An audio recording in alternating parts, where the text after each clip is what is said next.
సమయం వేస్ట్. ఎందుకంటే కేసీఆర్ అని మనిషి లేనే లేడు. ఆయన సంవత్సరం ఓడిపోతే పోయి ఫామ్ హౌస్లో పండుకుంటారా? 30 ఎమ్మెల్యేలు ఉన్నారు కదా, బయటకు వచ్చి మాట్లాడచ్చు కదా. అదే మా బట్టన్న 5 ఎమ్మెల్యేలు ఉన్నా 5 సంవత్సరాలు ప్రభుత్వాన్ని గల్లబట్టి నిలదీసి ప్రజల కోసం పాదయాత్ర చేసిన నాయకుడు. 30 ఎమ్మెల్యేలు ఉండి ఇప్పటికి బయటికి రాడు. హరీష్ కేటీఆర్ మాట్లాడతారు ఏ హోదాలో? హరీష్ రావు ఏవో కేటీఆర్ మామ అని చెప్పి వాళ్ళు ఎమ్మెల్యే అయ్యిండు. కేటీఆర్ ఏవో వాళ్ళ నాయన నాయకుడు కాబట్టి ఎమ్మెల్యే అయ్యిండు. నేను అలాగే మన నాయకుడు రేవంత్ రెడ్డి గారు రైతు కుటుంబంలో పుట్టి ప్రజల కష్టాలు చెప్పి ఈ స్థాయికి వచ్చినాం. అందుకనే మీ అందరు కూడా ప్రజాపాలన అందిస్తామని తెలియజేసుకుంటూ మరొకసారి మీ అందరు కూడా ఇంకా మన నాయకులు మాట్లాడేది ఉన్నది ఎక్కువ మీకు ఎక్కువ ఇబ్బంది పట్టేది. ఎందుకంటే చాలాసేపు అయినాయి.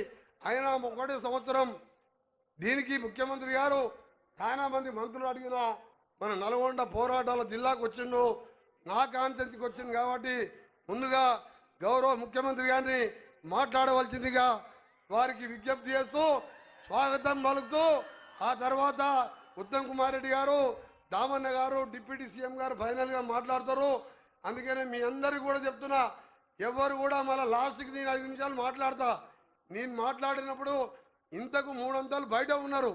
మన గ్రౌండ్ దొరకక 3 రోజుల కిందే నిర్ణయించుకున్న మీటింగ్. అందుకనే మీ అందరు కూడా విజ్ఞప్తి చేస్తూ ఇంకా అరగంట ముఖ్యమంత్రి గారు మాట్లాడిన తర్వాత మా మంత్రులందరూ మాట్లాడతారు, మనకు వరాలు ఇస్తారు.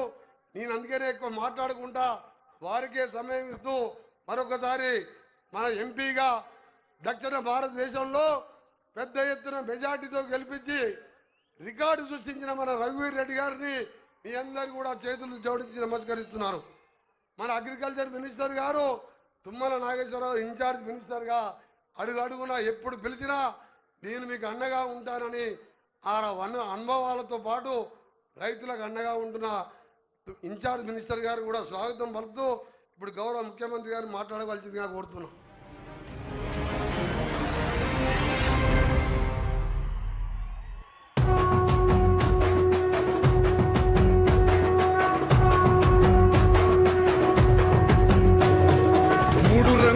జెండా బట్టి సింగమోలే కదిలినాడు ఒక్కరో కాంగ్రెస్ సూర్యుడు మన రేవంత్ అన్న నిగ్గదీసి అడిగే మునగాడు. వీడు భూమిన వానైతాడు, బీద సాగల ధైర్యం వీడు, దొంగ దొరల భరతం పడతాడు మన రేవంత్ అన్న పేద ఇంటికి. మిత్రులారా, సరిగ్గా సంవత్సరం క్రితం డిసెంబర్ 7, 2023 నాడు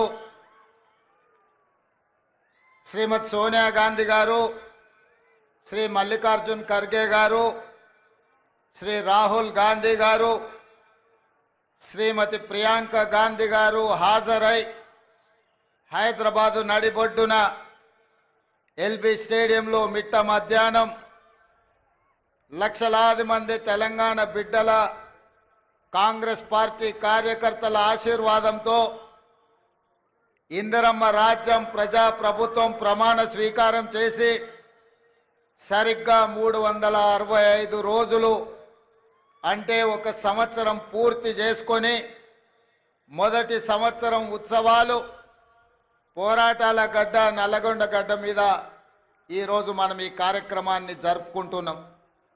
మిత్రులారా, జూన్ 2, 2014కు ఎంత ప్రాధాన్యత ఉందో డిసెంబర్ 7, 2023 కావచ్చు, డిసెంబర్ 7, 2024 కావచ్చు, అంతే ప్రాధాన్యత ఉంది. ఎందుకంటే ఉమ్మడి రాష్ట్రంలో సమైక్య పాలనలో ఆనాడు తెలంగాణ వివక్షకు లోనై ముఖ్యంగా నల్గొండ జిల్లాలో సాగునీటి ప్రాజెక్టులు ఫ్లోరైడ్ మహమ్మారిని తరమాలని ఉమ్మడి రాష్ట్రంలో ఎంత ప్రయత్నం చేసినా ఆనాడు సంపూర్ణమైన సహకారం అందలేదు. కానీ తెలంగాణ ఉద్యమానికి నాయకత్వం వహించడంలో నల్లగొండ గడ్డ ముందు బాగానే నిలబడ్డది. తొలి దశ తెలంగాణ ఉద్యమంలో ఆనాడు కొండా లక్ష్మణ్ బాపూజీ తన మంత్రి పదవికి త్యాగం చేసి మళ్ళీ తెలంగాణ రాష్ట్రం వచ్చే వరకు ఏ పదవిని నేను చేపట్టను అని పదవి త్యాగం చేసిన మహానుభావుడు ఆనాడు ఈ జిల్లా భువనగిరి ప్రాంతానికే ప్రాతినిధ్యం వహించిండు. ఆ తర్వాత మలిదశ తెలంగాణ ఉద్యమంలో ఉమ్మడి రాష్ట్ర మంత్రిగా ఉన్న మీ అభిమాన నాయకుడు కోమటిరెడ్డి వెంకటరెడ్డి గారు తెలంగాణ రాష్ట్రం కోసం తెలంగాణ రాష్ట్రం వచ్చే వరకు నాకు ఈ మంత్రి పదవులు అవసరం లేదు, నా మంత్రి పదవి కంటే నాకు తెలంగాణ రాష్ట్రమే ముఖ్యమని ఆనాడు ఉమ్మడి రాష్ట్రంలో కోమటిరెడ్డి వెంకటరెడ్డి గారు మంత్రి పదవి త్యాగం చేసి మళ్ళీ తెలంగాణ రాష్ట్రం వచ్చిన తర్వాతనే ఇందిరమ్మ రాజ్యంలో ఈనాడు మంత్రి పదవి చేపట్టడం ద్వారా త్యాగం చేసిన పదవిని మళ్ళీ తీసుకోను అని చెప్పి వారు ఆదర్శంగా నిలబడ్డారు. వీరే కాదు, మలిదశ తెలంగాణ ఉద్యమంలో ఆత్మ బలిదానం చేసుకున్న అమరవీరుడు శ్రీకాంతాచారి ఈ ప్రాంతానికి చెందిన వాడే. ఈ నల్గొండ జిల్లా తెలంగాణ ఉద్యమంలో తొలిదశ మలిదశ తెలంగాణ ఉద్యమంలో ఈ నల్గొండ ప్రాంతం పోషించిన పాత్ర ఎవరు మర్చిపోలేనిది. అదే కాదు, ఎప్పుడు ఈ గడ్డ మీద కాలు పెట్టినా నల్గొండ గాలి పీల్చుకుంటే ఆనాటి సాయుధ రైతాంగ పోరాటమే గుర్తుకొస్తుంది.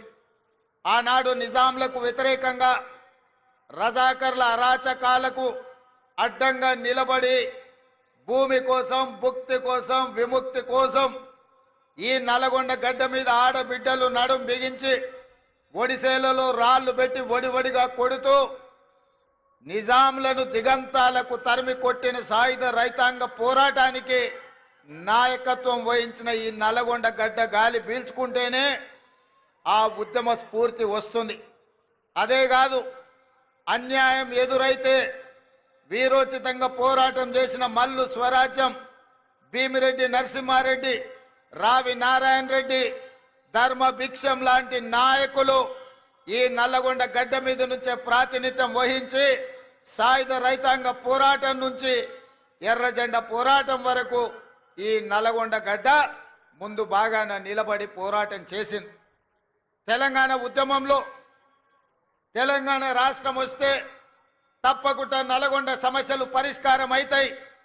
ఆనాడు డాక్టర్ వైఎస్ రాజశేఖర రెడ్డి గారు ముఖ్యమంత్రిగా ఉన్నప్పుడు నల్గొండ జిల్లా నుంచి మంత్రులుగా ఉన్న పెద్దలు జానారెడ్డి గారు, శాసనసభ్యులుగా కోమటిరెడ్డి వెంకటరెడ్డి గారు తీసుకొచ్చిన ఎస్ఎల్బిసి ప్రాజెక్టు కావచ్చు, ఉదయ సముద్రం బ్రాహ్మణవెల్లి కావచ్చు, ఈ ప్రాంత ప్రాజెక్టులను పూర్తి చేసి తరతరాలుగా మిమ్మల్ని పట్టి పీడిస్తున్న ఫ్లోరైడ్ సమస్య, నల్గొండ జిల్లాలో మారుమూల తండాలలో ఉన్న పేదవాళ్ళు కూలి కోసం వెళ్ళాలంటే నడుమొంకర, కాళ్ళొంకర, చేతులొంకర ఉన్న బిడ్డల్ని వదిలి వెళ్ళలేక ఆ పిల్లలు బయటికి వెళ్తే వచ్చే ఇబ్బందులను దృష్టిలో పెట్టుకొని కన్న పిల్లల్ని కూడా మంచాలకు కట్టేసి కూలి పనులకు వెళ్తూ ఫ్లోరైడ్ మహమ్మారి బారిన పడ్డ ఈ నల్లగొండ మంచి తాగునీరు వస్తే ఈ ప్రాంతంలో కృష్ణానది జలాలు ప్రవహిస్తే మీ ఫ్లోరైడ్ సమస్య తీరుతుందని అనుకున్నారు. ఆ ఫ్లోరైడ్ సమస్యను తీర్చడానికి 44 కిలోమీటర్ల టన్నెల్ నిజంగానే కోమటిరెడ్డి వెంకటరెడ్డి గారు చెప్పినట్టు ఉత్తమ్ కుమార్ రెడ్డి గారి నాయకత్వంలో ఒకవేళ ఆనాడే తెలంగాణ రాష్ట్రంలో చంద్రశేఖరరావు గారు 10 సంవత్సరాలు ఎస్ఎల్బిసి టన్నెల్ 44 కిలోమీటర్లు, ప్రపంచంలోనే ఇంత పొడవైన టన్నెల్ ఎక్కడా లేదు. టన్నెల్ బోర్ మిషన్ ద్వారా అత్యంత అధునాతనమైన సాంకేతిక నైపుణ్యంతో ఆ టన్నెల్ను పూర్తి చేసి నల్గొండ జిల్లాకు దాదాపుగా 3.5 లక్షల ఎకరాలకు నీళ్లు ఇవ్వడమే కాకుండా 500 పైగా గ్రామాలకు తాగునీటిని ఇవ్వడం ద్వారా శాశ్వతంగా ఫ్లోరైడ్ మహమ్మారిని పాతి పెట్టాలి అని ఆనాడు ప్రణాళికలు సిద్ధం చేశారు. కోమటిరెడ్డి వెంకటరెడ్డి సొంత ఊరు సుఖేందర్ రెడ్డి గారి ఊరికి కూతవేటు దూరంలో ఉన్న బ్రాహ్మణవెల్లి ప్రాజెక్టును పూర్తి చేసి 1,00,000 ఎకరాలకు నీళ్లు ఇవ్వడం ద్వారా ఆ ప్రాంతాన్ని కూడా సస్యశ్యామలం చెయ్యాలని ఉమ్మడి రాష్ట్రంలో వైఎస్ఆర్ నుంచి మంజూరు చేసుకున్న ప్రాజెక్టులు 10 సంవత్సరాల తెలంగాణ చంద్రశేఖరరావు పరిపాలనలో ఆ ప్రాజెక్టులు పూర్తి కాలేదు. ఉమ్మడి రాష్ట్రంలో సమైక్య పాలనలో జరిగిన అన్యాయం కంటే చంద్రశేఖరరావు గారి పరిపాలనలో నల్గొండ జిల్లా నిర్లక్ష్యానికి లోనైంది, అభివృద్ధిని నోచుకోలేదు. అందుకే మిత్రులారా, ఈరోజు డిసెంబర్ 7, 2024 మొదటి సంవత్సరం పూర్తి చేసుకుంటున్న సందర్భంలో మీ ఆశీర్వాదంతో నల్గొండ జిల్లాలో 12 అసెంబ్లీలలో 11 గెలిపించి 2 పార్లమెంట్లలో కుందూరు రఘువీర్ గారిని, చామల కిరణ్ రెడ్డి గారిని పార్లమెంటు సభ్యులుగా అత్యధిక మెజారిటీ, దక్షిణ భారతదేశంలోనే అత్యధిక మెజారిటీని ఇవ్వడం ద్వారా ఈ నల్లగొండ గడ్డ మీద 3 రంగుల జెండానే ఎగురుతుంది. మీ భుజాలు కాయలు కాసేలా ఈ జెండాను మోస్తాం. అవసరమైతే ఊపిరైనా వదులుతాం, కానీ కాంగ్రెస్ పార్టీ జెండాను వదలము అని నిరూపించిన వీర సైనికులు కాంగ్రెస్ పార్టీ కార్యకర్తలు ఈ నల్లగొండ గడ్డ మీద ఉన్నారు. మరి ఇంత మెజారిటీ ఇచ్చి ఈనాడు ఇందిరమ్మ రాజ్యంలో మీరు ప్రభుత్వాన్ని ఏర్పాటు చేసినప్పుడు మా బాధ్యతగా భావించి మొట్టమొదట పెద్దలు ఉత్తమ్ కుమార్ రెడ్డి గారికి సాగునీటి పారుదల శాఖ మంత్రిగా వారికి బాధ్యతలు అప్పచెప్పిన సోనియా గాంధీ, రాహుల్ గాంధీ, మల్లికార్జున్ ఖర్గే గారు ముందు నేను ఒకటే మాట స్పష్టంగా చెప్పిన, నల్గొండ ప్రాంతం చైతన్యం గల ప్రాంతం. నల్గొండ ప్రాంత ప్రజలు చాలా మంచి వాళ్ళు. మంచిగా ఉన్నంతసేపు, వాళ్ళ మంచి కోరుకున్నంతసేపు మనకు అండగా నిలబడతారు. ఎప్పుడైతే వాళ్లకు మన పట్ల అనుమానం వచ్చినా, వాళ్ళ అభివృద్ధిని అడ్డుకుంటే బండకేసి కొడతారు నల్గొండ జిల్లా ప్రజలని చెప్పడం ద్వారా మీ బిడ్డని, మీ నాయకుడిని ఉత్తమ్ కుమార్ రెడ్డి గారిని ఈరోజు సాగునీటి పారుదల శాఖ మంత్రిగా చేసి మీ జిల్లాలో ఉండే పెద్ద ప్రాజెక్టులు కావచ్చు, చిన్న ప్రాజెక్టులు కావచ్చు, కానీ పిల్లాయి కాలువ కావచ్చు, ధర్మారెడ్డి కాలువ కావచ్చు, భువనగిరి ప్రాంతంలో మా కుంభమణిలు అడిగే ప్రాజెక్టులు కావచ్చు, ఈ రోజు మునుగోడు దేవరకొండ ప్రాంతానికి నీళ్లు ఇవ్వడం విషయంలో కావచ్చు, ఏది ఏమైనా నగరేకల్ ఏ ప్రాంతమైనా తుంగతుర్తైనా ఖచ్చితంగా మీ ప్రాజెక్టులు పూర్తి చేయడానికి అవసరమైన నిధులు ఎన్ని కావాలన్నా, ఎన్ని వేల కోట్ల రూపాయలైనా అడగవలసిన అవసరం లేదు.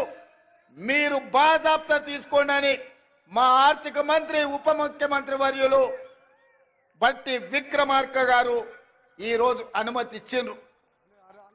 అందుకే ఇవాళ మంత్రులందరినీ ఉప ముఖ్యమంత్రి గారి తరఫున ఈరోజు ఈ తెలంగాణ రాష్ట్ర ముఖ్యమంత్రిగా నల్గొండ జిల్లా ప్రాజెక్టులు ఎస్ఎల్బిసి కావచ్చు, బ్రాహ్మణవెల్లి కావచ్చు, పిల్లాయి కాలువ కావచ్చు, ధర్మారెడ్డి కాలువ కావచ్చు, ఈ ప్రాంతానికి కృష్ణా నది జలాలను ప్రవహింపజేయడం ద్వారా ఈ నల్గొండ జిల్లాను సస్యశ్యామలం చేసి తెలంగాణకే కాదు దేశానికే తలమానికంగా ఆదర్శంగా నిలబెట్టాలన్న ఆలోచన ఈరోజు మన ప్రభుత్వం చేస్తున్నది.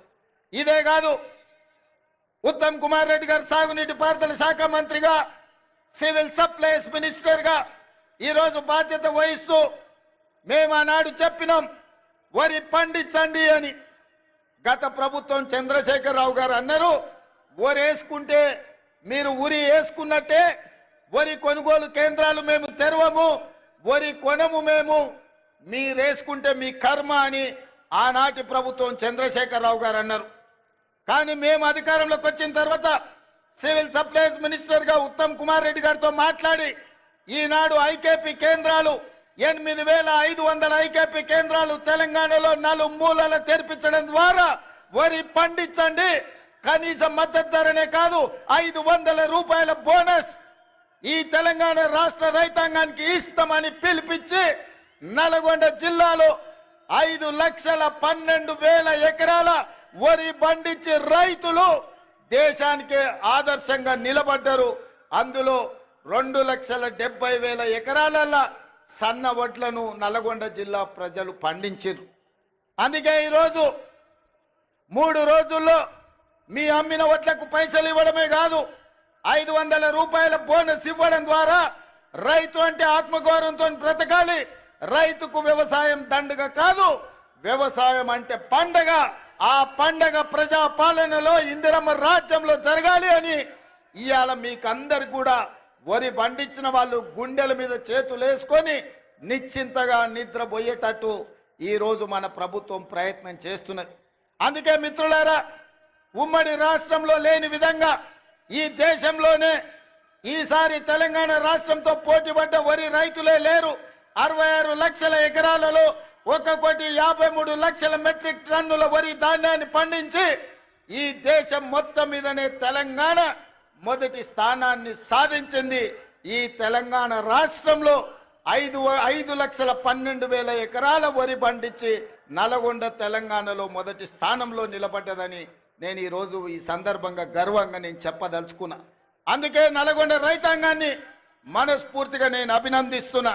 అందుకే చంద్రశేఖరరావు గారికి ఈరోజు నేను చెప్పదలుచుకున్నా, మీరు అధికారంలో ఉంటే చెలాయిస్తాం, ఓడిపోతే ఫామ్ హౌస్లో పడుకుంటామనే విధానము ఇది మంచిది కాదు మీకు, మీ అనుభవానికి, మీ హోదాకు. ఈరోజు నేను సూటిగా వారిని ఒకటే మాట అడుగుతున్నా, మేమందరం ఎన్నికల్లో పోటీ చేయలేదా? ఓడినా గెలిచినా ప్రజల్లో ఉండలేదా? ఒక్కసారి కాదు 2 సార్లు మీరు గెలిచినారు, మేము ఓడినాం. మీరు ముఖ్యమంత్రిగా ఉన్నప్పుడు ప్రధాన ప్రతిపక్ష నాయకుడిగా పెద్దలు జానారెడ్డి గారు నిరంతరం ప్రజల మధ్యలో ఉండి శాసనసభలో పాలక పక్షానికి సలహాలు సూచనలు ఇస్తూ ప్రభుత్వం చేసే తప్పిదాల మీద వారు సూటిగా పదునుగా ప్రభుత్వాన్ని నిలదీసిండు. అదేవిధంగా మిత్రుడు బట్టి విక్రమార్క గారు మరొక 5 సంవత్సరాలు సిఎల్పి నాయకుడిగా మా ఎమ్మెల్యేలను మీరు గుంజుకున్నా ముక్కవాని ధైర్యంతో సిఎల్పి హోదాను మీరు తొలగించినా ఏ రోజు అధైర్య పడలేదు. ధైర్యంగా 5 మంది శాసనసభ్యులతో పంచ పాండవులలాగా అందులో కోమటిరెడ్డి రాజగోపాల్ రెడ్డిని కూడా ఎంబడి పెట్టుకొని మీతోని కొట్లాడి నెంబర్ కాదు సమస్యలను ప్రస్తావించడం ప్రతిపక్ష బాధ్యత అని ప్రజా సమస్యల మీద చట్ట సభలలో మా సిఎల్పి నాయకుడు ఆనాడు బట్టి విక్రమార్క గారు మీ ప్రభుత్వం మీద పోరాటం చేయడమే కాదు మీ ప్రభుత్వానికి సలహాలు ఇచ్చిండ్రు. మరి ఈరోజు నేను చంద్రశేఖరరావు గారిని అడుగుతున్నా, సంవత్సరం పూర్తి అయింది, మీరు ఎప్పుడైనా మీ ప్రతిపక్ష నాయకుడు పాత్ర పోషించిండ్రా? మీరు శాసనసభకు వచ్చిండ్రా? మీ అనుభవాన్ని ఎమ్మెల్యేగా, రాష్ట్ర మంత్రిగా, పార్లమెంట్ సభ్యుడిగా, కేంద్ర మంత్రిగా, తెలంగాణ రాష్ట్ర సమితి అధ్యక్షుడిగా, తెలంగాణ రాష్ట్ర ముఖ్యమంత్రి 10 సంవత్సరాలుగా మీకున్న అనుభవాన్ని, మీ వయసును తెలంగాణ ప్రజల కోసం ఏ ఒక్క రోజైనా వినియోగించిండ్రా? మీరు ఆలోచన చేయండి, ఆత్మ పరిశీలన చేసుకోండి. చంద్రశేఖర్ రావు గారు ఇంత అనుభవాన్ని 40 సంవత్సరాల ప్రజా జీవితంలో 4 కోట్ల ప్రజలు మీకు అండగా నిలబడి మిమ్మల్ని మోస్తే ఈరోజు ప్రతిపక్ష పాత్ర, శాసనసభలో ప్రతిపక్ష కుర్చీ ఖాళీగా ఉండడం ఈ తెలంగాణ సమాజానికి ఏమి సమాధానం చెప్తారు మీరు అని అడుగుతున్నా. ఇవాళ మీరు నేను ఒకటే సూచన చేయదలుచుకున్నా, గెలిస్తే ఉప్పొంగిపోవడం, ఓడిపోతే కుంగిపోవడం, కుంగిపోయి ఫామ్ హౌస్లో పడిపోవడం మీ స్థాయికి, మీ గౌరవానికి తగ్గదు. ఓటమి మేము చూసినాం. ఎమ్మెల్యేగా నేను ఓడిపోయినా, ఎమ్మెల్యేగా ఎంకన్నా ఓడిపోయిండు. కానీ ప్రజాక్షేత్రం మొదలలే మళ్ళా పార్లమెంట్ ఎన్నికల్లో నిలబడి ప్రజా తీర్పు కోరినాం. మల్కాజ్గిరి నుంచి నేను, అదే విధంగా నల్గొండ నుంచి ఎంకన్నా ఎంపీలుగా గెలిచి పార్లమెంటులో తెలంగాణ గళాన్ని వినిపించినాం. ఎమ్మెల్యేగా గెలిచిన ఉత్తమ్ కుమార్ రెడ్డి గారు పార్టీ ఆదేశాల మేరకు పార్లమెంటు నల్గొండ నుంచి, భువనగిరి నుంచి వీళ్ళందరూ కూడా ప్రాతినిధ్యం వహించారు. అది మల్కాజ్గిరి కావచ్చు, ఎంకన్నా ప్రాతినిధ్యం వహించిన భువనగిరి కావచ్చు, ఉత్తమ్ కుమార్ రెడ్డి గారు ప్రాతినిధ్యం వహించిన నల్గొండ కావచ్చు. ప్రతిపక్ష పాత్ర మేము పోషించాలని ప్రజలు అండగా నిలబడి గెలిపించారు. మరి ఈరోజు నేను అడుగుతున్నా, సంవత్సరం పూర్తయిన సందర్భంగా చంద్రశేఖరరావు గారు మీరు ఒక్కసారి ఆత్మ పరిశీలన చేసుకోండి. గెలిస్తే ఉప్పొంగడం, ఓడిపోతే కుంగిపోవడం ఇది తెలంగాణ సమాజానికి, ప్రజాస్వామ్యానికి మంచిదా? మీరెందుకు బయటికి రావడం లేదు? మీరెందుకు మాట్లాడడం లేదు? ప్రభుత్వం తీసుకుంటున్న నిర్ణయాలు మీకు నచ్చకపోతే, ప్రజలకు కష్టం వస్తే ప్రజల పక్షాన మీరు మాట్లాడవలసింది పోయి మీరు ఒక గాలి బ్యాచ్ను జమ చేసి ఊరి మీదకి వదిలినరు. వాళ్ళ మాటలు ఎప్పుడైనా మీరు విన్నారా? చంద్రశేఖరరావు గారు ఏం మాట్లాడుతున్నారో, ఏం చేస్తున్నారో? ఫ్యాక్టరీలు తెస్తామంటే వద్దంటారు, పరిశ్రమలు పెడతామంటే వద్దంటారు, రోడ్లు వేస్తామంటే వద్దంటారు, RRR కడతామంటే వద్దంటారు, బ్రాహ్మణ వెళ్ళి పూర్తి చేస్తామంటే వద్దంటారు, ఫార్మా సిటీ కాదు అది ఫ్యూచర్ సిటీ అంటే వద్దంటారు, మన ఫాక్సికాన్ పెట్టుబడులు తెస్తామంటే వద్దంటారు. మీకు ఇచ్చిన మెడికల్ కాలేజీలు పూర్తి చేస్తామంటే వద్దంటారు. ఈ రోజు ఏది అయినా వద్దనడం తప్ప ఇంకొక మాటనే వాళ్ళకి తెలుస్తలేదు. నేను అడుగుతున్నా, ఏది వద్దన్నప్పుడు, భూసేకరణ చేయొద్దన్నప్పుడు, పెట్టుబడులు రావద్దన్నప్పుడు, కాలేజీలు తెరవద్దన్నప్పుడు, ఉద్యోగాలు ఇవ్వద్దన్నప్పుడు, గ్రూప్ 4 పరీక్షలు పెట్టొద్దన్నప్పుడు, గ్రూప్ 1 పరీక్షలు పెట్టొద్దన్నప్పుడు, డిఎస్సి నోటిఫికేషన్ రద్దు చేయమంటే ఏ విధంగా తెలంగాణ రాష్ట్రం ముందుకు వెళ్తుందో తెలంగాణ సమాజం ఆలోచన చేయాలి. ఇయ్యాల పరీక్షలు పెట్టొద్దు, పిల్లలకు ఉద్యోగాలు ఇవ్వద్దు అంటే ఇది తెలంగాణకి క్షేమమా? ఇది తెలంగాణకు మంచిదా? ఒక్కసారి ఆలోచన చేయండి. ఆనాడు తెలంగాణ ఉద్యమం జరిగిందే ఉద్యోగాల కోసం, ఉపాధి కోసం, ఉజ్వల భవిష్యత్తు కోసం. నూనూగు మీసాల యువకులు ఉస్మానియా యూనివర్సిటీ, కాకతీయ యూనివర్సిటీలలో తెలంగాణ ఉద్యమాన్ని ఉవ్వెత్తున లేపి ఓ ఈశాన్ రెడ్డి, ఓ వేణుగోపాల్ రెడ్డి, ఓ కానిస్టేబుల్ కిష్టయ్య, ఓ యాదయ్య వీళ్ళందరూ ఆత్మ బలిదానాలు చేసుకొని శ్రీకాంతాచారిని ఆదర్శంగా తీసుకొని వాళ్ళు ప్రాణ త్యాగాలు చేసింది వాళ్ళ భవిష్యత్ తరాల పిల్లలకు ఉద్యోగ ఉపాధి అవకాశాలు రావాలి, వాళ్ళ బతుకులైన బాగుపడాలి అని కదా తెలంగాణ కోసం త్యాగం చేసింది. లేకపోతే 1200 మంది ఆత్మ బలిదానాలు చేసుకున్నది మీ కుటుంబంలో 4 ముఖ్యమంత్రులని, 2 మంత్రులను, లేకపోతే రాజ్యసభ సభ్యులను, ఎమ్మెల్సీలను చేయడానికి పిల్లలందరూ ప్రాణత్యాగం చేసిండ్రా? మీ 4 కోసం మీ పిల్లలు త్యాగం చేసిరా? 4 కోట్ల తెలంగాణ ప్రజల కోసం ప్రాణ త్యాగం చేసిండ్రా? నువ్వు ఒక్కసారి ఆత్మ పరిశీలన చేసుకోండి చంద్రశేఖరరావు గారు. ఇవాళ మేము భావిస్తున్నాం 1200 మంది తెలంగాణ బిడ్డల ఆత్మ బలిదానాల పునాదుల మీద ఏర్పడి తెలంగాణ రాష్ట్రం, ఈ తెలంగాణలో ఉండే నిరుద్యోగ రాక్షసిని ఈ రోజు బంధించాలి, నిరుద్యోగ యువకులకు ఉద్యోగాలు ఇచ్చి ప్రయోజకులను చెయ్యాలన్న ఆలోచన ఇవాళ కాంగ్రెస్ పార్టీ చేసింది. 15,000 కానిస్టేబుల్ల ఉద్యోగాలు ఇస్తే నల్గొండలో వేలాది ఉద్యోగాలు వచ్చినాయి. ఇవాళ నేను గర్వంగా తెలంగాణ రాష్ట్ర గడ్డ మీద నుంచి నేను చెప్పదలుచుకున్నా, మొదటి సంవత్సరం ఈ దేశానికి స్వతంత్రం వచ్చినప్పటి నుంచి ఈనాటి వరకు 75 సంవత్సరాలలో ఈ దేశంలో ఏ రాష్ట్రంలో ఏ ముఖ్యమంత్రి, ఏ ప్రభుత్వం మొదటి సంవత్సరంలో 55,143 ఉద్యోగాలు ఇచ్చిన రాష్ట్ర ప్రభుత్వమే లేదు. తెలంగాణలో మా ప్రభుత్వం ఇచ్చింది. లెక్క గట్టి మరీ చెప్తా అసెంబ్లీలో చంద్రశేఖరరావు గారు, శాఖల వారీగా అది వ్యవసాయ శాఖనా, అది లేకపోతే ఆర్ఎండ్బి శాఖనా, లేకపోతే పంచాయతీరాజ్ శాఖనా, సాగునీటి పారుదల శాఖనా, మున్సిపల్ శాఖనా, లేకపోతే ఏ శాఖలో పోలీస్ శాఖలనా, మెడికల్ అండ్ హెల్త్ డిపార్ట్మెంటా, శాఖల వారీగా ఇచ్చిన ఉద్యోగాలు ప్రతి ఉద్యోగి పేరు 55,143 ఉద్యోగాలు మేము తెలంగాణలో ఇచ్చిన మొదటి సంవత్సరంలో నేను గర్వంగా ఈ గడ్డ మీద నుంచి నేను చెప్పదలుచుకున్నా. ఇన్ని ఉద్యోగాలు ఈ దేశంలో ఎవరైనా ఇచ్చిండ్రా? ఇవాళ అక్కడ నడ్డా వచ్చిండంటే ఎక్కడి నుంచో, అయ్యా నడ్డా గారు మీరు మా అడ్డ మీదకి వచ్చారు, అడ్డగోలుగా మీరు మాట్లాడకండి. నేను సూటిగా నడ్డా గారిని కాదు కానీ మోడీ గారిని అడుగుతున్నా. నీ గుజరాత్ రాష్ట్రంలో 14 ఏళ్ళు మీరు ముఖ్యమంత్రిగా ఉన్నారు, 11 ఏళ్ళు ప్రధానమంత్రిగా ఉన్నారు. 25 సంవత్సరాలల్లా నరేంద్ర మోడీ గారి పార్టీ అయిన భారతీయ జనతా పార్టీ అధికారంలో ఉన్న రాష్ట్రం ఉత్తరప్రదేశ్, మధ్యప్రదేశ్, రాజస్థాన్, బీహారా, లేకపోతే ఛత్తీస్గఢ, జార్ఖండ్, కర్ణాటక, మహారాష్ట్రనా, ఏ రాష్ట్రమైనా నేను సవాల్ విసురుతున్న నరేంద్ర మోడీ గారు, మీ రాష్ట్ర ప్రభుత్వాలు ఉన్న దగ్గర ఒక్క సంవత్సరంలో 55,000 ఉద్యోగాలు ఇస్తే మీరు లెక్క చూపించండి. ఢిల్లీ నడి బజార్లో మీకు క్షమాపణ చెప్పి తల వంచుకొని నేను వస్తా, లేకపోతే నా లెక్క అప్ప చెప్తా. నీ పార్టీ నీ నాయకులను నువ్వు తెలంగాణ రాష్ట్రాన్ని, మా ప్రభుత్వాన్ని అభినందించు. అప్పుడే ఈ దేశ ప్రధానమంత్రిగా మీ గౌరవం పెరుగుతుంది. ఏది పడితే అది మాట్లాడితే, ఎట్లా పడితే అట్లా మాట్లాడితే చెల్లదు. నడ్డా గారు మీరు కూడా కేసీఆర్ లాగా తయారు కాకండి.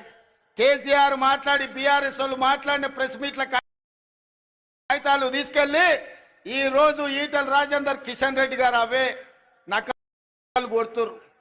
పెద్దోళ్ళు చెప్పారు నకల్ మారనేకే లియే భీ కుచ్ అక్కల్ రహనా చాహియే అని.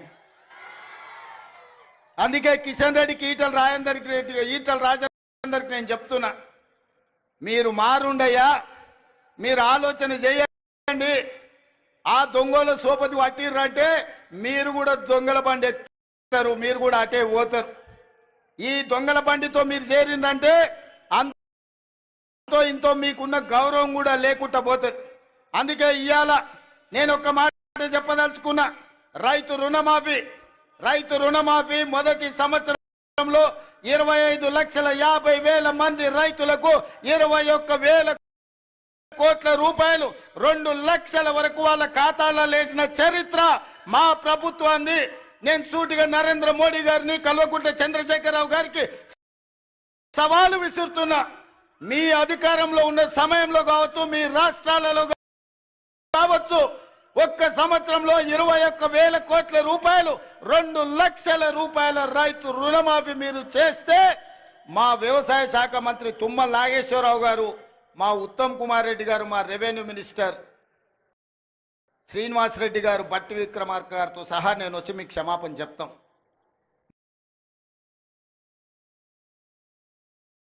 ఆ చరిత్ర ఇది, నికార్సైన లెక్క ఇది. మా ఆర్తి ఒక్క నల్గొండ జిల్లాలో మా ఎంకన్న చిట్టి రాసిస్తున్నాడు. 2,004 కోట్ల రూపాయలు ఒక్క నల్గొండలనే రుణమాఫీ జరిగిందని.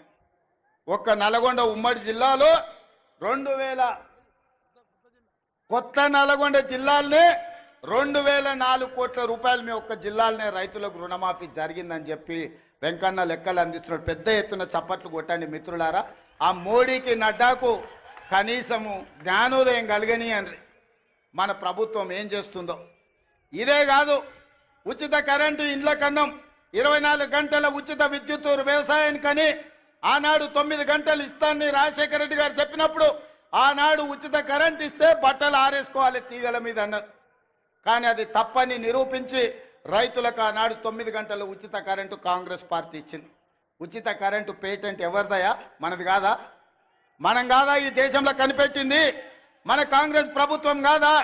ఇందిరమ్మ రాజ్యము ఈ దేశంలోనే మొదటిసారి రైతులకు ఉచితంగా కరెంట్ ఇవ్వాలి, వాళ్ళని ఆదుకోవాలి, కరెంటు బిల్లులను మాఫీ చేయాలని మొదటి సంతకంతో వైఎస్ రాజశేఖర రెడ్డి గారు ఎల్బీ స్టేడియంలో 1,200 కోట్ల రూపాయలతో పాటు రైతుల మీద ఉన్న వేలాది విద్యుత్ చౌర్యం కేసులను ఒక్క కలంపోటుతోనే ఎత్తేసింది డాక్టర్ వైఎస్ రాజశేఖర రెడ్డి గారు కాదా? ఆ ఆదర్శంగా తీసుకొని 24 గంటలు ఇచ్చిన ప్రభుత్వం ఈనాడు ఇండ్లలో కూడా 200 యూనిట్లు ఉచితంగా ఇవ్వాలి పేదవాళ్ళకని 50 లక్షల కుటుంబాలకు ఇవాళ విద్యుత్ శాఖ మంత్రి బట్టి విక్రమార్క గారు 50 లక్షల కుటుంబాలకు 200 యూనిట్లు ఈరోజు ఉచితంగా కరెంటు ఇస్తున్న మాట వాస్తవం కాదా? ఇవాళ ఆడబిడ్డలకు 1,200 రూపాయల సిలిండర్ అయింది. రూపాయి జమ చేసి మా అక్కలు జమ చేసుకుంటే మోడీ వచ్చి ఎత్తుకపోతున్నాడు. ఎట్లా ఆదుకోవాలని ఆలోచన చేస్తే సోనియమ్మ చెప్పింది 500కే నువ్వు ఇయ్యని. ఇవాళ ఆడబిడ్డలకు 500 రూపాయలకే సిలిండర్ ఇస్తున్న శాఖ మీ నాయకుడు ఉత్తమ్ కుమార్ రెడ్డి గారు నిర్వహిస్తలేరా? ఆడబిడ్డలకు 500 సిలిండర్ మా తెలంగాణ రాష్ట్రంలో మేము ఇస్తలేమా? రాజీవ్ ఆరోగ్యశ్రీ ఆనాడు మేము 2 లక్షల రూపాయలతో మొదలు పెడితే చంద్రశేఖరరావు గారు వచ్చి దాన్ని నిర్వీర్యం చేసి మనం వచ్చినాక మొదటి 2 రోజులే డిసెంబర్ 9 నాడు 7:30 అధికారం చేపడితే 9 నాడే 10 లక్షల రూపాయలు రాజీవ్ ఆరోగ్యశ్రీ పథకాన్ని పెంచి పేదవాళ్ళ కార్పొరేట్ వైద్యాన్ని అందించి ఇవాళ పేదవాడిని కుటుంబ సభ్యులుగా భావించి అపోలో యశోద ఎక్కడికెళ్ళిన 10 లక్షల రూపాయలతోని మీ కుటుంబాలకు ఇవాళ ఉచిత వైద్యాన్ని అందించింది మన ప్రభుత్వం కాదా? అదే విధంగా ఇవాళ పాఠశాలల్లో ప్రమోషన్లు రాక టీచర్లు బదిలీలు లేక ఉంటే 35,000 మంది టీచర్లను బదిలీ చేయడమే కాదు 21,000 మంది టీచర్లను ప్రమోషన్లు ఇచ్చి ఇవాళ వాళ్ళ ఫుడ్ ఛార్జెస్, కాస్మెటిక్ ఛార్జెస్ 40% పెంచి ఇవాళ ఈ రాష్ట్రాన్ని విద్యార్థులను ఆదుకోవాలని 26,000 స్కూళ్ళల్లో 31 లక్ష విద్యార్థులకు ఇవాళ అన్ని రకాల వసతులు అందించాలని ఒక ప్రక్షాళన చేసి సమూలమైన విధానాన్ని తీసుకొచ్చి ఇవాళ విద్యార్థులను మన ప్రభుత్వం ఆదుకోలేదా అని నేను అడుగుతున్నా. ఇవాళ ఇవన్నీ విద్యార్థులే కాదు, ఈరోజు హోంగార్డ్స్ కానీ పోలీసులు కానీ వాళ్ళ సమస్యలను పరిష్కరించి ఆత్మగౌరవంతో బ్రతికే విధంగా పోలీసులకు స్వేచ్ఛనిచ్చింది మన ప్రభుత్వం కాదా? ఇవాళ అందుకే మన ప్రభుత్వం వచ్చిన తర్వాత మనం పనిలో మునిగిపోయినాం, ప్రచారం చేసుకోలేదు.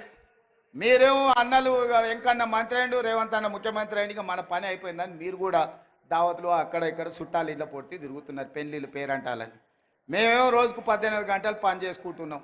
అవతలోడం పెళ్లి పని మీద ఉన్నాడంట, అటు ఇటు దావతుల మీద తిరిగేటోడు దావతుల మీద తిరిగిన వాళ్ళు ఇవాళ సోషల్ మీడియాలో అడ్డగోలుగా ఏది పడితే అది ప్రచారం చేస్తారు.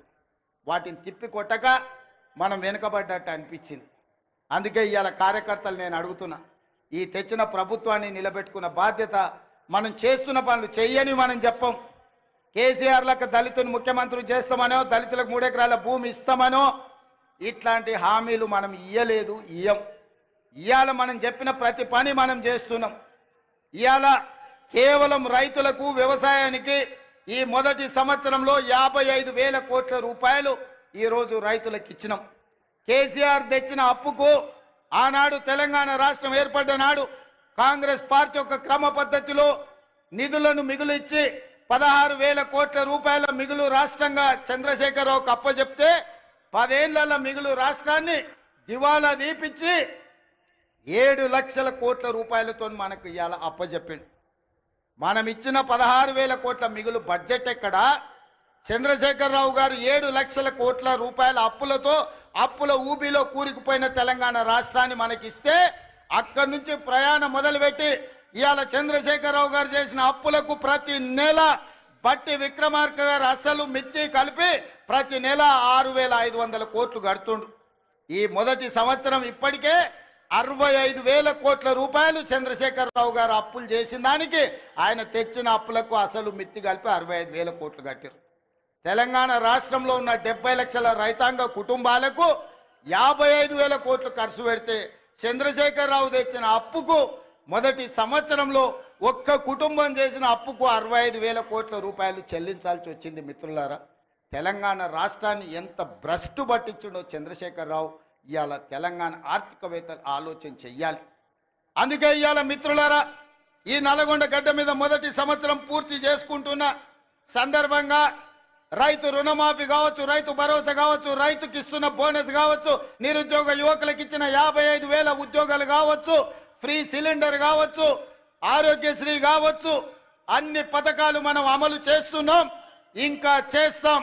ఈ గడ్డ మీద నుంచి చివరిగా ఒక్క మాట చెప్పదలుచుకున్నా, సంక్రాంతి తర్వాత రైతు భరోసా మీ ఖాతాలో పడుతుంది. వాడో వీడో ఏదో చెప్పితే ఎవ్వని మాట వినకండి. ఆనాడు ఒట్టేసి చెప్పిన రుణమాఫీ చేస్తా అని చేసి చూపించిన ఇవాళ మళ్ళీ మీకు చెప్తున్నా, తెలంగాణ రైతాంగానికి నల్గొండ గడ్డ మీద నుంచి మాట ఇస్తున్నా, సంక్రాంతి పండుగ తర్వాత మీ ఖాతాలలో రైతు భరోసా గలగల పడుతుంటే బీఆర్ఎస్ వాళ్ళ గుండెలు లబడబ కొట్టుకోవాలి. అదే విధంగా నల్గొండ రైతాంగానికి, తెలంగాణ రైతాంగానికి విజ్ఞప్తి చేస్తున్నా, సన్నాలే పండించండి.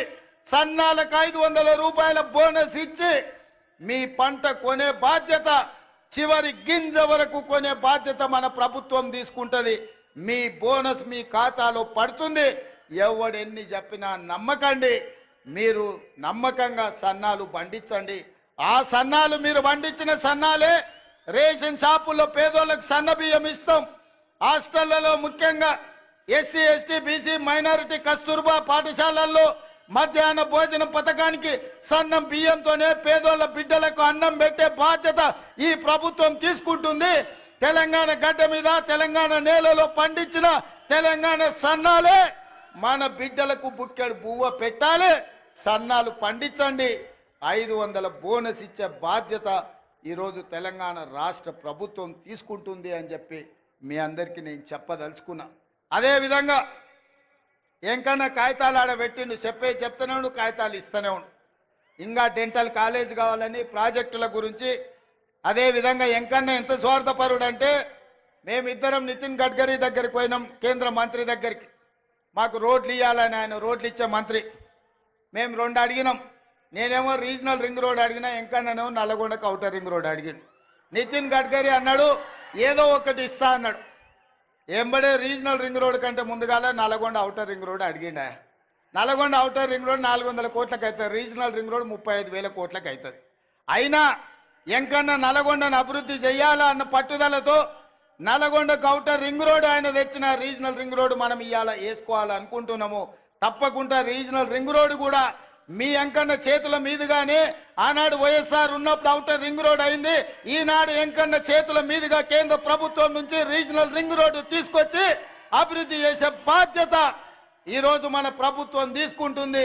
ఎయిర్పోర్ట్ కు కూతవేటు దూరంలో ఫ్యూచర్ సిటీ కట్టడం ద్వారా ఒక గొప్ప నగరాన్ని హైదరాబాదు నిజాంలు కుతుబ్ షాయిలు కట్టిండ్రు, సికింద్రాబాద్ ను నిజాం బ్రిటిషర్స్ కట్టిండ్రు. అదే విధంగా సైబరాబాదుని చంద్రబాబు నాయుడు రాజశేఖర రెడ్డి గారు కట్టిండ్రు. ఇవాళ 4th సిటీని మీ అన్నగా మీ తమ్ముడుగా 4th సిటీని కట్టే బాధ్యత ఆ సిటీ ఫ్యూచర్ సిటీ అవుతుంది. 50,000 ఎకరాల కొత్త నగరాన్ని నిర్మించుకొని ప్రపంచంలో ఉండే పెట్టుబడులను అక్కడికి తీసుకొచ్చి మన నిరుద్యోగ యువకులకు, ఇంజనీర్లకు, లాయర్లకు, డాక్టర్లకు ఉద్యోగ ఉపాధి అవకాశాలు కల్పించే బాధ్యత ఈరోజు మన ప్రభుత్వం తీసుకుంటుంది. కొత్త నగరాన్ని నిర్మించుకోవడానికి ఎంకన్నా పక్క నుంచి మా మూసీ కథ ఏందో అంటున్నాడు, కాగితం మీద రాసిచ్చి నకలు చిట్టిస్తే ఏందో అనుకున్నా. ఇవాళ మీ కష్టాలు చూసే ఫ్లోరైడ్ ఒక పక్కన మీ ప్రాణాలు తింటుంటే, మీ బొక్కల్ని నలుచుకొని తింటుంటే అదేవిధంగా మూసీ మీకు కాలుష్యం అయిపోయింది. మూసీ ప్రాజెక్టు నేను చేసి మీకు కృష్ణా గోదావరి జలాలతో పాటు మూసీ ఈసా నది నుంచి నీళ్లు తేవాలే, మీ పంటలు పండాలే, కాలుష్యం పోవాలే, చచ్చిన శవాలు పశువుల కలేబరాలు కొట్టుకొస్తున్న మూసీని ప్రక్షాళన చెయ్యాలని ఇవాళ నేను ముందుకు వస్తే బీఆర్ఎస్ వాళ్ళు కట్టొద్దంటారు. నల్గొండ ఆలోచన చెయ్యాలి. ఈయన్నే పక్కనే ఒక ఆయనకు ఒకటి ఇచ్చారు ఏకలింగానికి. ఆ ఏకలింగాన్ని మీరు పోయి అడుగురు, సూర్యాపేటకు పోయి మూసీ కట్టాలా వద్దా, మూసి వద్దంటే తీసుకొని పోయి అందులోనే ముంచండి ఏకలింగాన్ని. ఎందుకంటే తప్పిపోయిండు, అట్లనో ఇట్లనో ఎట్లనో. ఇవాళ ఈ మూసీ ప్రాజెక్టు కట్టకపోతే నల్గొండలు ఎవరు బ్రతకలేని పరిస్థితి. వరల్డ్ హెల్త్ ఆర్గనైజేషన్ చెప్పింది మనుషులు జీవించలేని పరిస్థితులు నల్గొండ ప్రాంతంకు రాబోతున్నాయని. అందుకే ఇవాళ మూసీ ప్రక్షాళన చేసి గోదావరి జలాలు ఉస్మాన్ సాగర్, హిమాయత్ సాగర్కు తరలించి అక్కడి నుంచి మూసీలో గోదావరి జలాలను ప్రవహింపజేసి మీ మూసీ ప్రాజెక్టు నేరేడ్చర్ల వరకు ఈరోజు మూసీ ప్రాజెక్టును కట్టడం ద్వారా ఈ నల్గొండను అభివృద్ధి పదం వైపు నడిపించి కాలుష్యం లేని, కలుషితం లేని నీరును మీ ప్రాంతానికి ఇవ్వడం ద్వారా, ఇండస్ట్రియల్ పొల్యూషన్ నుంచి మిమ్మల్ని కాపాడడం ద్వారా మూసీ కట్టి తీరుతాం. మూసీ కట్టే బాధ్యత నాది, నల్లగొండకు విముక్తి కలిగించే బాధ్యత నాది. ఎవరైనా అడ్డం వస్తే అడ్డం వచ్చేటోళ్ళ సంగతి చూసే బాధ్యత మీది. అదొక్క బాధ్యత మీరు తీసుకోండి. నిజాంనే దిగంతాలకు తరిమినోళ్ళు, ఉమ్మడి రాష్ట్ర సమైక్య పాలన నుంచి విముక్తి కలిగించిన నల్గొండ బిడ్డలు. బండి యాదగిరి ఆనాడు బాడిండు, బండి వెనుక బండి కట్టి 16 బండ్లు కట్టి ఏ బండ్లో వస్తారో కొడుకో నైజాం సర్కరోడా, చుట్టుముట్టు సూర్యాపేట, నట్ట నడుమ నల్లగొండ, కడతామ్ర నీ గోరి అని నల్గొండ బిడ్డలు, నిజాంకే గోరి కట్టిన బిడ్డలు మీరు. ఇవాళ మూసి వద్దని అడ్డం బండేటోళ్లకు గోరి కట్టే శక్తి మీకే ఉంది. మీరు అనుకుంటే ఎల్బీ నగర్, మహేశ్వరం, ఇబ్రాహీంపట్నం, ఉప్పల్ నియోజకవర్గాలు నల్గొండ బిడ్డలు దలుచుకుంటే బీఆర్ఎస్ వాళ్ళ డిపాజిట్లు గల్లంత అవుతాయి. మీరు కంకణం కట్టుకోండి. నల్గొండ ప్రజలారా ఆలోచన చెయ్యండి. మూసి కట్టాలన్నా వద్దా? మూసి వద్దంటే ఆ మూర్ఖులు మిమ్మల్ని నిండా ముంచుతారు. మూసి కట్టాలంటే వద్దన్నోళ్ళను మూసిలో ముంచండి అని మీ అందరికీ తెలియజేస్తూ, మూసి కట్టే బాధ్యత నేను తీసుకుంటే ఎంత ఖర్చన్నా కానీ, ఎన్ని కష్టాలన్నా రాని, సోషల్ మీడియాలో ఎన్నైనా తిట్లు తిట్టని, ఎట్లా తిడుతురో మీరు చూసిరు కదా. ఏడైనా ఏదైనా కట్టాలంటే ఎవరో ఒకరు కోల్పోవాలి. కోల్పోయే వాళ్ళకి ఎవరైనా ఇష్టపడి మూసీలో బతుకుతారా? మూసీలో ఎన్ని దోమలు ఉన్నాయో మీకు తెలియదా? నల్గొండలో సిరీస్ ఫ్యాక్టరీ కలుషితం ఎట్లుండేనో మీకు తెలియదా? బోర్ వేస్తే నీళ్లు పచ్చగొచ్చి అన్నం వండుకుంటే సారే పెట్టుకున్నట్టు పసుపు బియ్యంతో అన్నం తిన్నట్టు ఉండలేదా? అట్లాంటి పరిస్థితి నుంచి ఇవాళ ప్రక్షాళన చెయ్యాలి అని అంటే వద్దే వద్దు అని ఇవాళ బీఆర్ఎస్ వాళ్ళు అంటారు. నేను చంద్రశేఖరరావు గారిని అడగదలుచుకున్నా. మీ పిల్లలంటే గాలి పోరలు గాలికి తిరుగుతారు, గాలి మాటలు మాట్లాడతారు. అనుభవం గల మీరు చెప్పండి, మూసి కట్టాలన్నా వద్దా? వద్దంటే మా నల్గొండ బిడ్డలు మిమ్మల్ని బొంద పెడతారు. ఉన్న ఏకలింగం కూడా మొక్క కూడా మొలవదు నల్గొండ జిల్లాలని పార్టీ గుర్తుపెట్టుకో. అది ఎల్బీ నగర్ కావచ్చు, మహేశ్వరం కావచ్చు, ఉప్పల్ కావచ్చు, నీకున్న సీట్లలో డిపాజిట్ వస్తే మా నల్గొండ బిడ్డల మీద ఒట్టే. ఎందుకనంటే మా నల్గొండోళ్ళు అనుకుంటే మా పాలమూరోళ్ళు తోడైతే ఈడ ఎవరికన్నా డిపాజిట్ వస్తుందా మీరు ఒక్కసారి ఆలోచన చేయండి.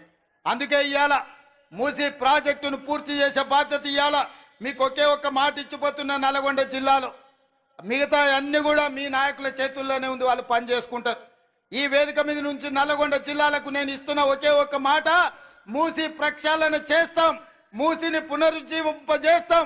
మూసీలో కొట్టుకొచ్చే మనుషుల శవాలు, పశువుల కళేబరాల నుంచి విముక్తి కలిగించి మీ వ్యవసాయానికి ఉపయోగపడే, మీరు తాగడానికి పనికొచ్చే నీళ్లను గోదావరి నుంచి తరలించి నల్గొండ కృష్ణా నదిలో కలిసే వరకు మూసీ, ఈసా, గోదావరి జలాలను మీకు ఇచ్చే బాధ్యత నేను తీసుకుంటూ మీ అందరి దగ్గర సెలవు తీసుకుంటున్న మిత్రులారా.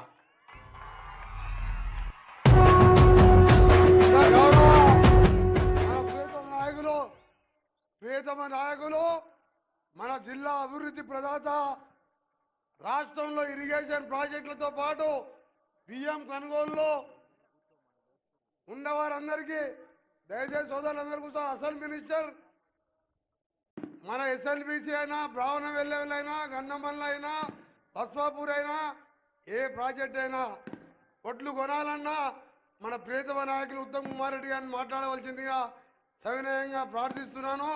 వారి కృషితోనే 24 గంటలు కష్టపడుతూ మనం మొదలుపెట్టి ఆగిపోయిన ప్రాజెక్టులన్నీ పూర్తి చేస్తున్న వారికి ధన్యవాదాలు తెలుపుకుంటూ, మీరెవ్వరు కూడా చెప్తున్నా మీటింగ్ స్టార్ట్ అయిందే, ఇప్పుడు మీరు ఇంకా బయట చాలా మంది ఉన్నారు, హాఫ్ అన్ అవర్లో మీటింగ్ అయిపోతుంది. అసలు మంత్రులు అసలు మన పైసలు ఇచ్చి ఆర్ఎండ్బి రోడ్డు 1000 కోట్లు పెట్టుకున్నాం మన జిల్లాలో. ఇవాళ మరో 200 కోట్లు ఇచ్చినాం. పైసలు ఇచ్చే మంత్రి, పేద ప్రజల బడుగు బరువుల ఆశాజ్యోతి మన డిప్యూటీ సీఎం గారు, హెల్త్ మినిస్టర్ గారు ఇద్దరు మాట్లాడతారు. ముందుగా మన ప్రియతమ నాయకులు, మన జిల్లా నాయకుడే కాదు రాష్ట్ర నాయకుడు అని మాట్లాడవలసిందని కోరుతున్నాం. ధన్యవాదాలు. మీ అభిమాన నాయకుడు, సభాధ్యక్షుడు, రాష్ట్ర ఆర్ఎండ్బి మంత్రి కోమటిరెడ్డి వెంకటరెడ్డి గారు, గౌరవ రాష్ట్ర ముఖ్యమంత్రి వర్యులు రేవంత్ రెడ్డి గారు, గౌరవ రాష్ట్ర ఉప ముఖ్యమంత్రి వర్యులు బట్టి విక్రమార్క గారు, కౌన్సిల్ చైర్మన్ గౌరవనీయులు సుఖేందర్ రెడ్డి గారు, జిల్లా ఇన్ఛార్జ్ మంత్రివర్యులు పెద్దలు తుమ్మల నాగేశ్వరరావు గారు, ఈరోజు నల్గొండ జిల్లాలో అద్భుతమైన గవర్నమెంట్ మెడికల్ కాలేజ్ కొత్త బిల్డింగు మంజూరు చేసి నిర్మాణం చేయించిన రాష్ట్ర ఆరోగ్య శాఖ